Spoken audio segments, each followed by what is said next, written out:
If you were inside of a major bullion bank or central bank today as an advisor, what's the one thing that you'd be most worried about when it comes to the LBMA's future? And as an aside, to your last point, do you see any signs that perhaps key institutions are quietly preparing for a breakdown or a shift in the system?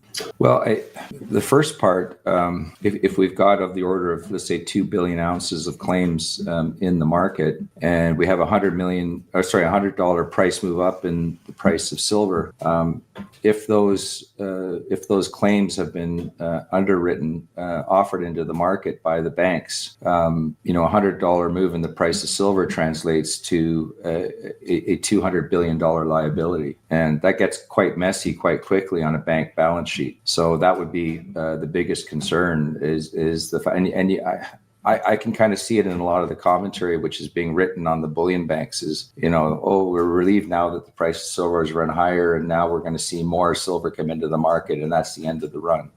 That's the end of the squeeze. Andy Schectman and David Jensen, the real systemic risk now sits inside the LBMA's structure itself. Years of synthetic silver issuance have created a market where paper claims vastly exceed the available physical metal, and the recent price surge has exposed that imbalance. When billions of ounces exist as claims but only a fraction can be delivered, even a $100 upward move becomes a financial shockwave. A jump like that instantly translates into hundreds of billions in liabilities for any institution underwriting those promises. That's why some bullion banks appear relieved at temporary pullbacks. They need lower prices to buy time, not because the fundamentals have changed, but because the exposures have grown too large to manage. Behind the scenes, major players seem to be preparing for a reset of the system, one driven by physical shortages rather than policy decisions. If you found this analysis helpful, make sure to hit that like button, share it with fellow investors who follow gold and silver, and subscribe so you don't miss the next big update. Now we get into some questions that I think kind of try and connect the dots. So we've talked about the internal weaknesses, but the external dynamics are shifting rapidly too. And let's start with talking a little bit about the global East versus the global West shift. Now, for years, all of us have talked about this steady flow of physical metal from West to East, with China now centralizing its metal through the Shanghai Gold Exchange. And now we're told restricting silver exports, along with the U.S. classifying silver a critical mineral, and they too can restrict exports. Do you see more so forget about the U.S., I just want to throw that in there as a plus. That's happening too, but do you see what's happening in Shanghai as a direct challenge to the LBMA's role in global price discovery, and maybe even more so towards market dominance? Is this a real threat over time?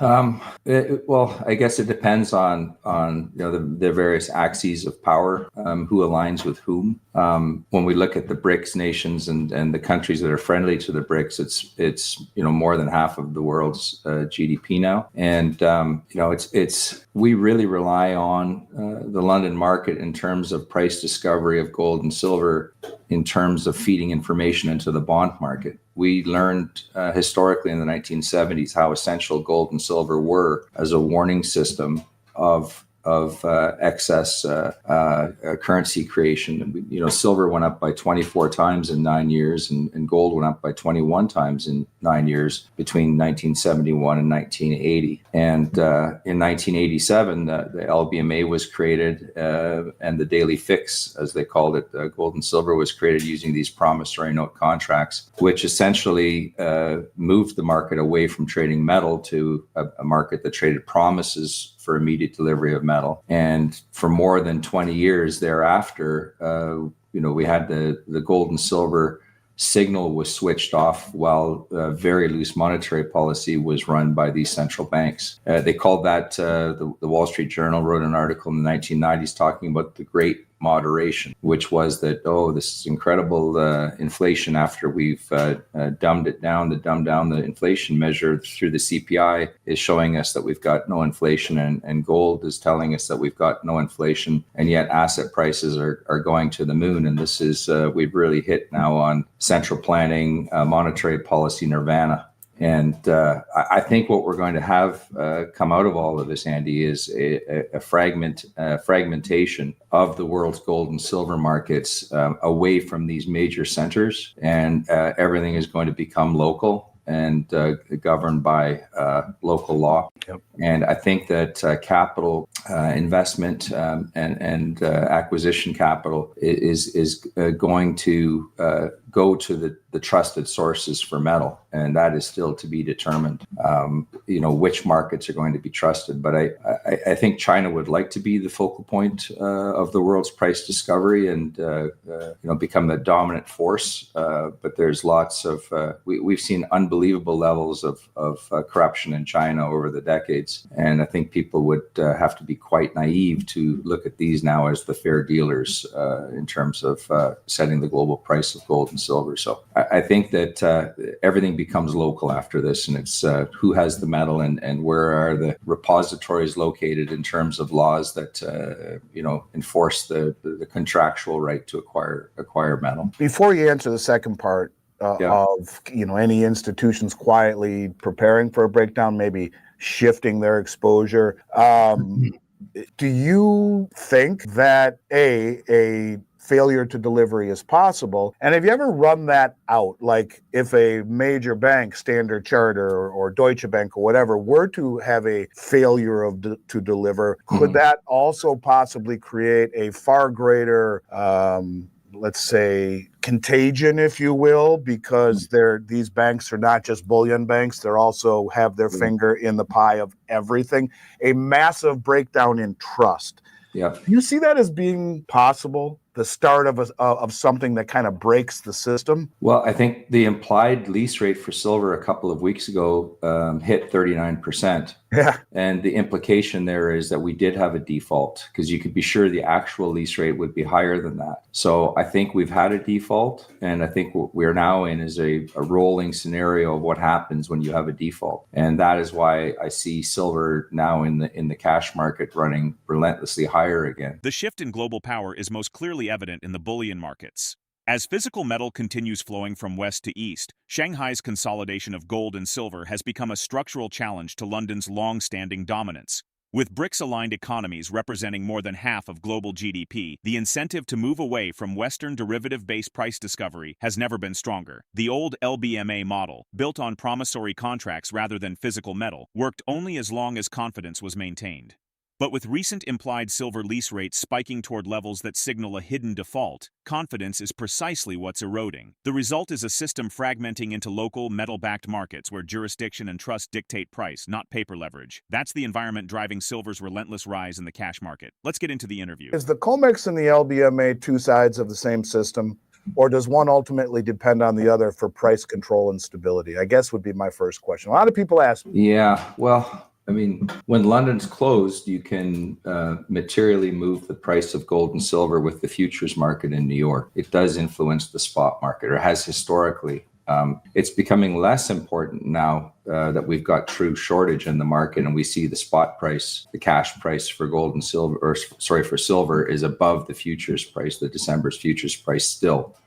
This is even after an injection of 50 million plus ounces in the last month back into London after their available metal ran dry in that market. So, and that to me is the crucial thing. Is we had visibility in October of a market basically pausing or stopping into a forced stoppage because of lack of silver liquidity offered into the market. So New York is a hedging market. It's a futures market.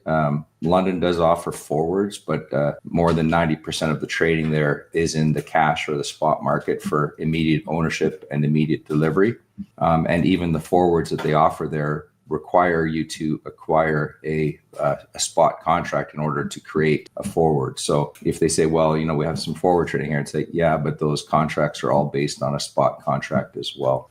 Right. Now, you've described the LBMA as being structurally fragile. And you just mentioned that the market where the spot price is higher than the futures price, this is called backwardation, and something that we saw to an extreme level a few weeks ago. Yeah. And then, as you mentioned, the infusion of 50 million ounces, kind of a lifeline, took care of that. But here we see a slight increase in backwardation again. Yeah. In your view, the backwardation, along with perhaps maybe you can discuss the unallocated positions and the overwhelming volume of paper, gold and silver versus physical. Explain what are the key points of failure that you see, maybe starting with the backwardation? Yeah, well, we did see on October 10th the market seize up in London, and that is despite the fact that they had roughly 790 million ounces in the vaults in London. But of that 790 million ounces, approximately 650 were held by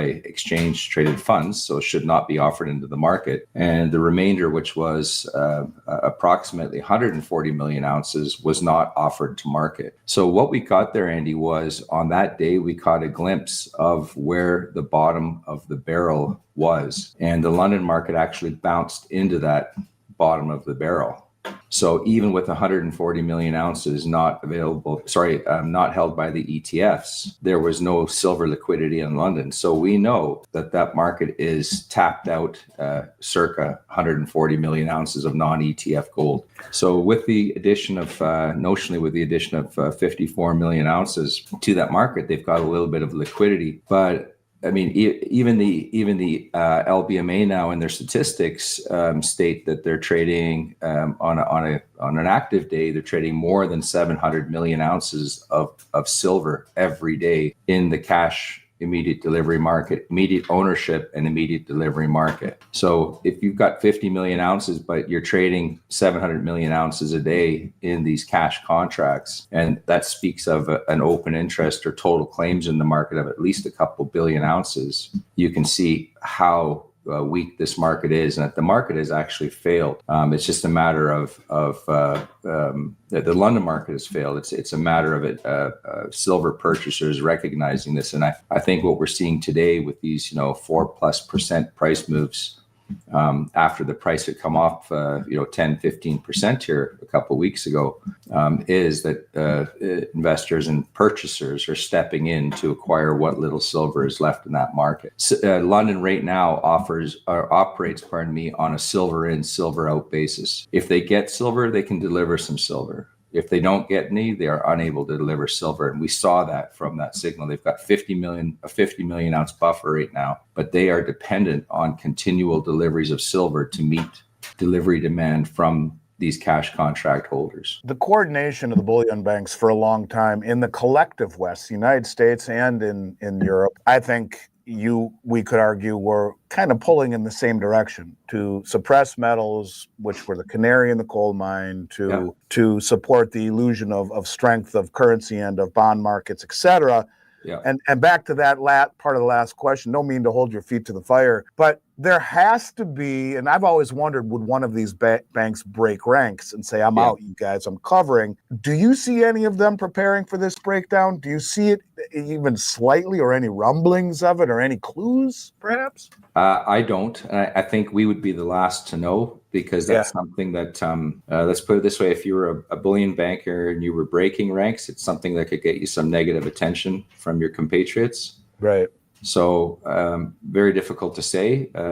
If you look at game theory, it's likely happening in subtle ways. But we're talking about some very big players. And if you're talking about a position of 2 billion ounces sold into a market where the metal does not exist to deliver it, and all of a sudden in the last 4 weeks, we've gotten visibility of exactly how little metal is available in that market. I think that things are going to become very, very active here going forward. Now, who the exact players are and what they're doing is very tough to tell. And I think that the individual players would do the best that they could not to let us know what that is. But I think the price action, the fact that the lease rate hasn't gone below 5%, we've still got price backwardation where the spot price is higher than the forwards and the futures. This is very much in action. I think we're going to see a parsing up of the 50 million ounces, and then the next stage, where's the next 50 going to come from? Right. The next 50 is going to become very much tougher than the prior 50. Right. What does the next stage look like? That's a good, and when you talk about backwardation, that's something we don't see very often in commodities, where spot price is higher than the futures, because the futures price takes into account storage and interest and the cost of money. And so that's certainly very interesting. I think about these things quite frequently, what it would look like to see something like this happen. And you talk about the future of price discovery. If the LBMA were to lose control or collapse, what does the future of global gold and silver price discovery look like? Do you have any idea who would lead that transition, or what kind of system do you think would replace it? To be determined. I don't know. I don't see any up and coming trusted sources. I think that, the New York COMEX could potentially be an important player in that, but the problem that you have is that the players in the COMEX and the rule book in the COMEX, the players are the same players in London, and so there's going to be a loss of trust here. Effectively, the issue here is a loss of trust in the market.